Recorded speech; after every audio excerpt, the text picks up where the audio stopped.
Hoş geldiniz.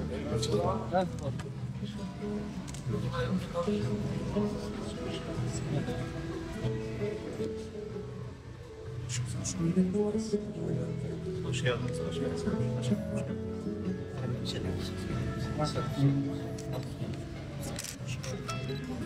Niye mabedine küskün mihrabı? Şu mekan malum artık terör örgütü diye tanımladığımız İsrail'in 7 Ekim'den itibaren Gazze'de uyguladığı zulme tepki olarak özellikle Gazze'deki Şifa Hastanesi'nin bombalandığı gün gece saat 23.45'te valilik önünde toplanan 40 tane STK temsilcisiyle bir araya gelerek oluşturduğumuz Isparta Filistin İnisiyatifi'ne ait bir oluşum.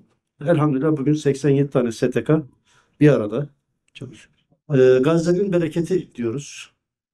Ölürken diriltmek, ölürken yaşatmak. Isparta'da elhamdülillah Türkiye'ye örnek bir birlik beraberliğe vesile oldu. Bu sayede bir araya gelmez dediğimiz kuruluşlarımız bir araya geldi. Birbirini dinleme, anlama fırsatı buldu. Çok güzel bir kardeşlik ortamı oluştu. Gazze, Filistin ve Mescid-i Aksa için mücadelenin yükselmesi ve hürriyetin bir an önce gelmesi için dua eden, çaba sarf eden kardeşlerim. Rabbim bu çabanızı kabul eylesin. Rabbim bu cehdinizi, bu cihadınızı mübarek eylesin.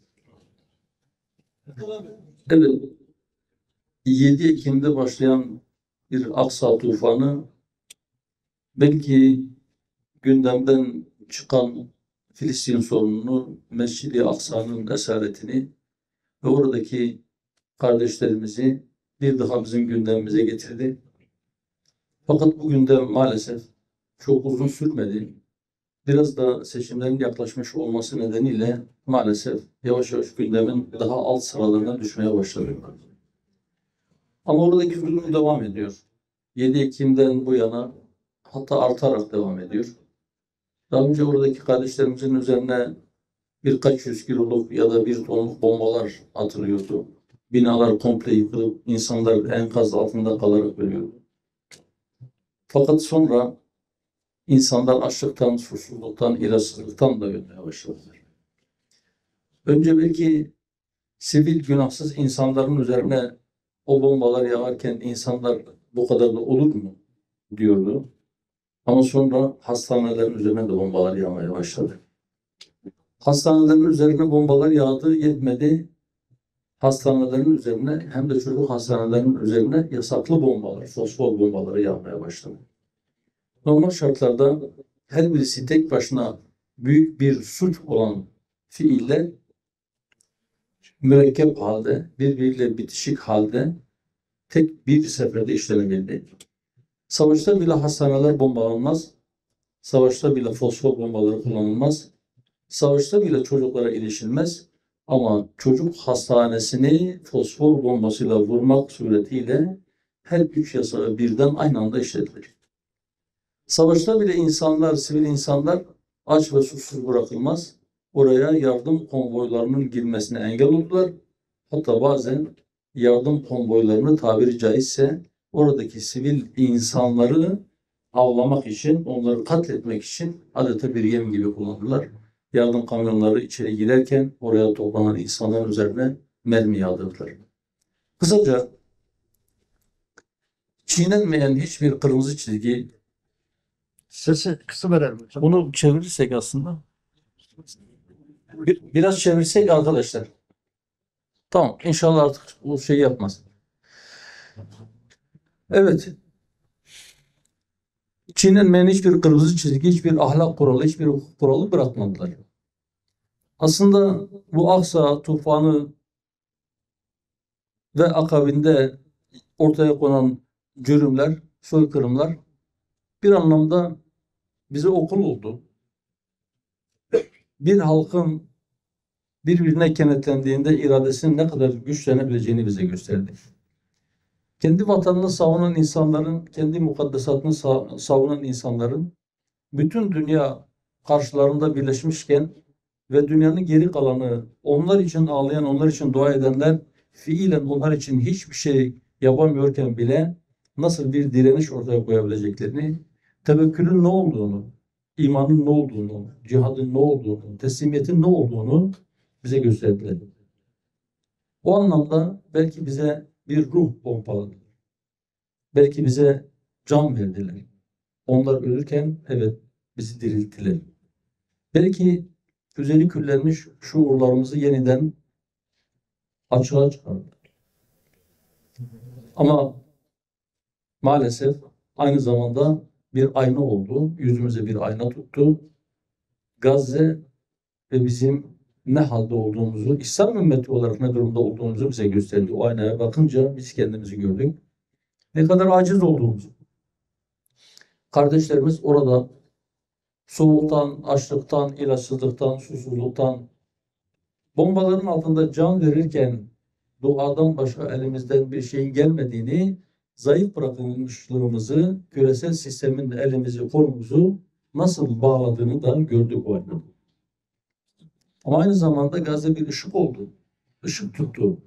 Bizim içimizden birilerinin medeni zannettiği Batı'nın nasıl barbar olduğunu, nasıl vahşi olduğunu, eğer zarar kendisine dokunmuyorsa, eğer ölen kendi insanı değilse nasıl kayıtsız kaldığını, hatta zulmü nasıl alkışladığını gösterdi bize.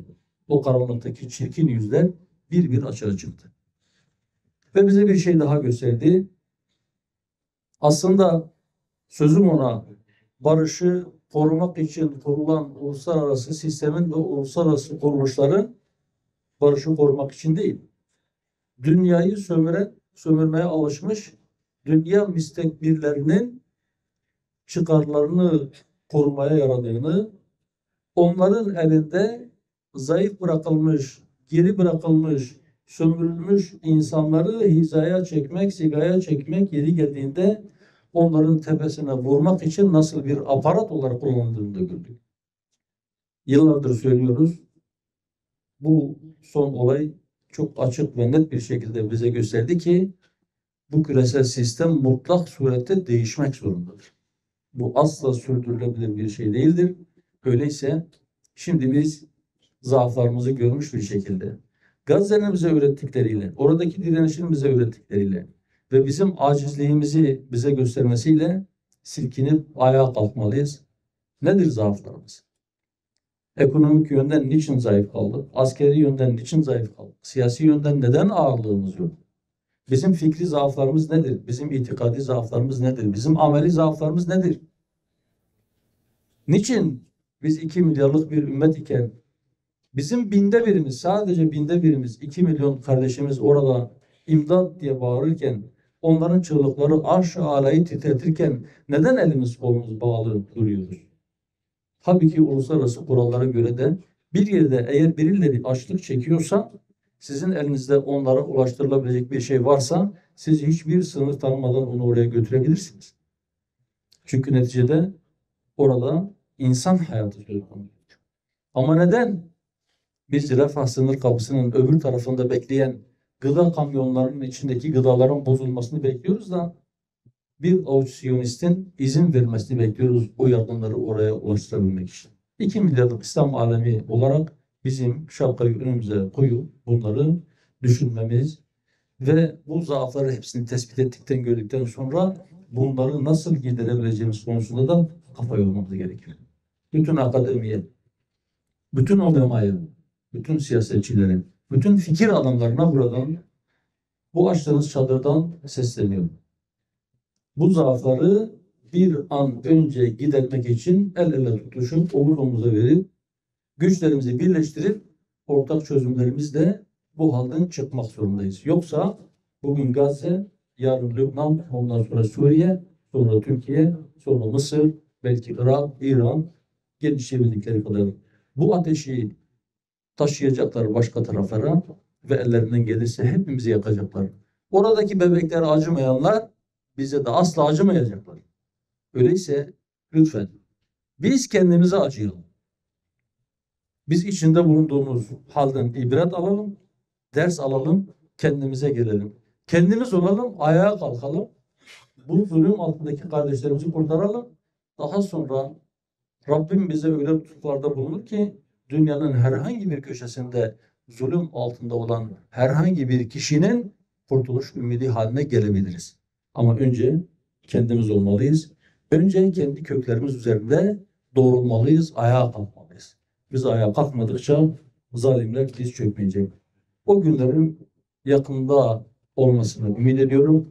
O günleri dünya gözüyle görebilmek ümidiyle ben tekrar burada bu çabayı Filistin gündemde kalsın diye bu çadırda nöbet tutan kardeşlerimi tebrik ediyorum. Rabbim sizlerden kabul buyursun.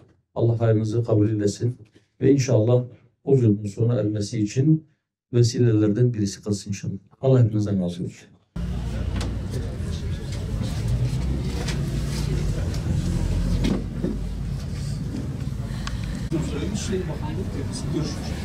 Ya da görüşürüz. Başkanımız ziyaret Buraya mı hazır? Tek yürüyoruz değil mi?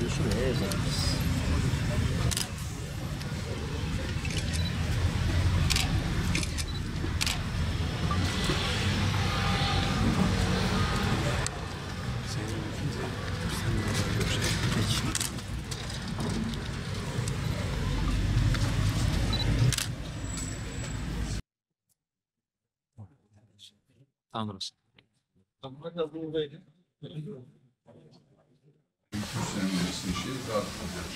Sadece bizimkiler, diğerleri yok.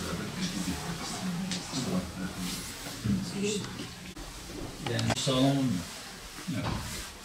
Dolayısıyla özellikle bu zamanda şimdi deizmin, ateizmin de üzerine koymak lazım. Mutlaka gençlerin oralara yuvarlanmaması için, bu tuzaklara düşmemesi için çok ciddi bir çalışma, sistemli bir çalışma ortaya koymak gerekiyor. Siz yaptığınız benziyor. 8 sene kapısı var. Daha Anlatınca onu anladım. Spoiler'e geçiyor. İnşallah. Rabbim bizleri layık kılsın. Diyemiyoruz ama rüyanızın tarihi çıkması için bu Bayram Yüksel abinin tepkisi. Üstadın mutlak tepkisi Bayram abi. Ben de onun evine kalıyorum. Düşünüyorum rüyayı da anlattınız ya. Ama o kahverengidir. Kaybetmeyin ama bu Yok ben kaybetmem inşallah. Bayram Yüksel abinin üstadın mutlak vekili Bayram Yüksel abimizin üstad ki üstadımız başka Bayram giyelim. abi. Tabii hemen giyin. Üstadımız Bayram abinin kucağına yukarı. Urfa'da. Rüyanın tabi izlemeniz. Oturuyoruz. Allah'a emanet olun.